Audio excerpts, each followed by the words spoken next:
Wayanad collector നമുക്കൊപ്പം ഉണ്ട്.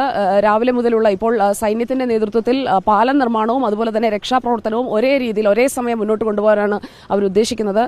മാം, ഇപ്പോൾ കുറെ ആളുകൾ പലയിടങ്ങളിൽ കുടുങ്ങിക്കിടക്കുന്നുണ്ട്. എത്ര പേരാണ് അങ്ങനെയുള്ള ഒരു SOS നമുക്ക് ഇതുവരെ കിട്ടിയിരിക്കുന്നത്? അത് കണക്കുകൾ നമുക്ക് അപ്ഡേറ്റ് ചെയ്തുകൊണ്ട് നമ്മൾ ഇരിക്കുന്നുണ്ട്. സോ എന്ത് കണക്കുണ്ടെങ്കിലും നമുക്ക് സ്റ്റേറ്റ് വഴിയിൽ നമ്മൾ ഫോർമലായിട്ട് അതും തരും. ബാക്കിയുള്ള എല്ലാ റെസ്ക്യൂ ഓപ്പറേഷൻസും നമ്മൾ ഫുൾ ഫ്ലെഡ്ജ് ആയിട്ട് ഇവിടെ ചെയ്യുന്നുണ്ട്. സംയുക്തമായിട്ടുള്ള കമ്പൈൻഡ് ഫോഴ്സസ് ഇവിടെ നമുക്കുണ്ട്. ഏറ്റവും പ്രൊഫഷണൽ ആയിട്ടുള്ള ആൾക്കാരാണ്. ഇന്നലെ നമുക്ക് പാലം തകർന്നു പോയി, അപ്പോൾ കണക്ഷൻ ഇല്ലാതെ ആയിരുന്നു. അതിനുശേഷം നമ്മൾ NDRFും പിന്നെ ഫയർഫോഴ്സ് യൂസ് ചെയ്തിട്ട് ഉള്ള ആൾക്കാരാണ്. നമുക്ക് ഓരോ NDRF ഇവിടെ സ്റ്റേഷൻ തന്നെ ഉണ്ടായിരുന്നു, പിന്നെ ഫയർഫോഴ്സിൻ്റെ ആൾക്കാരും. സോ നമുക്ക് ഇൻഫർമേഷൻ കിട്ടിയ ശേഷം ഇമ്മീഡിയറ്റ് ആയിട്ട് നമ്മൾ ഇവിടെ വന്നിട്ട് ഫസ്റ്റിലെ നമ്മളൊരു ത്രൂ റോപ്പ് നമുക്ക് കണക്ഷൻ ചെയ്യാൻ നമ്മൾ എസ്റ്റാബ്ലിഷ് ചെയ്യാൻ നമ്മൾ ശ്രമിച്ചു. ശക്തമായിട്ടുള്ള വെള്ളമായിരുന്നു ഇതിലെ in the river side. So നമ്മൾ അത് ശ്രമിച്ചു. അപ്പോൾ ബൈ ആഫ്റ്റർനൂൺ ആകുമ്പോഴത്തേക്ക് നമുക്ക് നല്ല ഫോഴ്സും കിട്ടി. അടുത്തുള്ള ജില്ലകളിൽ നിന്നും NDRFും പിന്നെ ഈ മിലിറ്ററിൻ്റെ ആൾക്കാരും ഒക്കെ എല്ലാവരും ഇവിടെ വന്നു.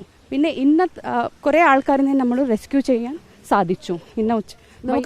നമുക്കിപ്പോൾ വരുന്ന ഒരു പ്രതിസന്ധി എന്ന് പറഞ്ഞു കഴിഞ്ഞാൽ കാണാതായ ആളുകളുടെ പേരുവിവരങ്ങൾ അതൊക്കെ ഇപ്പോൾ വന്നുകൊണ്ടിരിക്കുന്നതേ ഉള്ളൂ. എത്ര പേരെ കാണാതായി എന്നുള്ളൊരു കറക്റ്റ് നമ്പർ നമുക്ക് കിട്ടാൻ അത് ബുദ്ധിമുട്ടാണോ? അല്ല, അങ്ങനെയല്ല. നമ്മൾ അതിൻ്റെ ഒരു സ്പെഷ്യൽ ടീം നമ്മൾ വെച്ചിട്ടുണ്ട് അവിടെ. സോ ഇവിടെയുള്ള പഞ്ചായത്തിൻ്റെ ആൾക്കാരും പിന്നെ ഡിസ്ട്രിക്ട് സപ്ലൈ ഓഫീസർ അങ്ങനെയുള്ള എല്ലാ ഡിപ്പാർട്ട്മെൻറ്റ്സിൻ്റെ ഒരു കൂട്ടായ ശ്രമമാണ് ഇതിൽ വേണ്ടത്.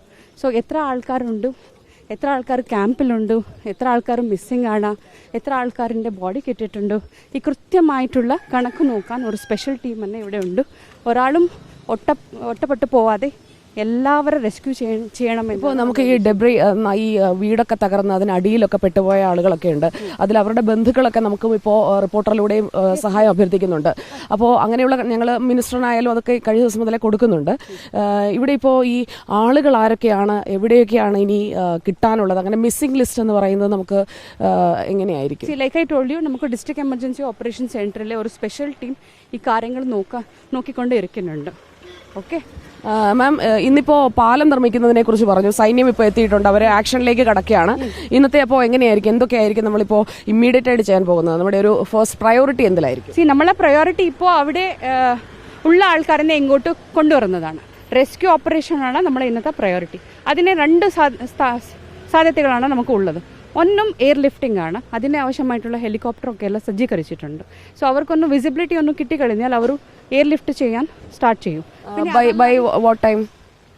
ദേ വിൽ സ്റ്റാർട്ട് നൗ. 7:30 ആകുമ്പോഴത്തേക്ക് ഫസ്റ്റ് അവർ ഫ്ലൈറ്റ് എടുക്കും. അവർക്കൊരു വിസിബിലിറ്റി കിട്ടണം. നല്ല ഡേ ലൈറ്റ് അവർക്ക് ആവശ്യമാണ്.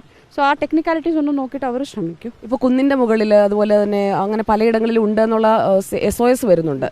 അപ്പോൾ നമുക്ക് ഏതൊക്കെയാണ് ഇപ്പോൾ ലൊക്കേറ്റ് ചെയ്യാൻ പറ്റിയ ഏരിയാസ്? നമുക്ക് ലൊക്കേറ്റ് നമ്മൾ ചെയ്തിട്ടുണ്ട്, എവിടെയൊക്കെ ആൾക്കാരുണ്ട്. പിന്നെ ഒരു ഹെലികോപ്റ്ററിൻ്റെ ഏരിയൽ സർവേ എടുത്തുല്ലേ, അപ്പോൾ നമുക്ക് നന്നായിട്ട് മനസ്സിലായിട്ടുണ്ട് എവിടെയൊക്കെ ആൾക്കാരുണ്ട്.